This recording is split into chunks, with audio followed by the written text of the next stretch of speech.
Anas Sarwar. I think John Swinney should get out and speak to some of the parents directly and hear what they feel about SNP justice. Presiding Officer, there are no more powerful words on this serious issue than those of Mum Vicky Donald, and I think it's important that we end on Vicky Donald's words.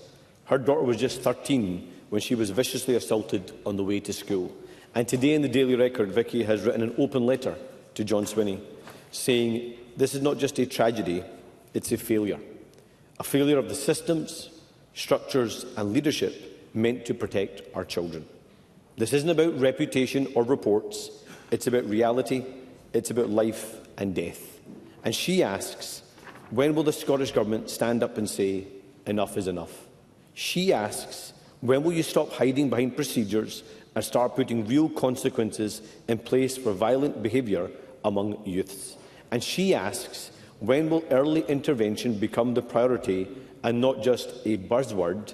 And she demands, stop waiting for more funerals, do something now. First Minister. Well, Mr Sarwar invites me to speak to the parents, and that, of course, is what I have done, because in January I convened a gathering at the instigation of Vicky Donald, who came to the gathering with leaders of all political parties. Pauline McNeill attended on behalf of the Scottish Labour Party. There were colleagues from all parties there, and I welcome that engagement around the table. So I've sat with parents and listened very directly to their feedback. I've seen the letter from Vicky Donald, and I've replied to Vicky Donald this morning.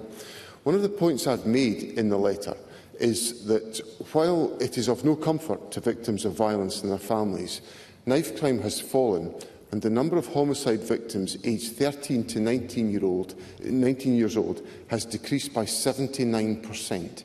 Now, that is some of the progress that I think has come about because of the prevention work that the government has been taking forward. Now, when it comes to that prevention work, we have a number of different elements. Education Scotland delivers the Mentors in Violence Prevention programme, which is delivered in all local authority areas in the country, and I welcome the engagement of schools and local authorities. And I've seen this programme in action in my own constituency, and it is powerful and emphatic, and the young people themselves become the advocates for violence prevention.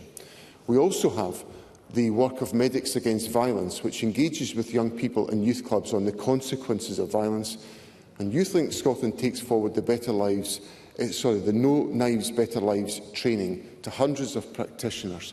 We're also supporting the outstanding work, which is internationally renowned, of the Scottish Violence Reduction Unit to expand its reach across Scotland, including in Glasgow, Dundee, Edinburgh and now in Ayrshire. So I say that to hopefully reassure Mr Sarwar and members of the public and Vicky Donald that the government is very focused on this. And I reiterate the point I made to Mr Finlay a moment ago.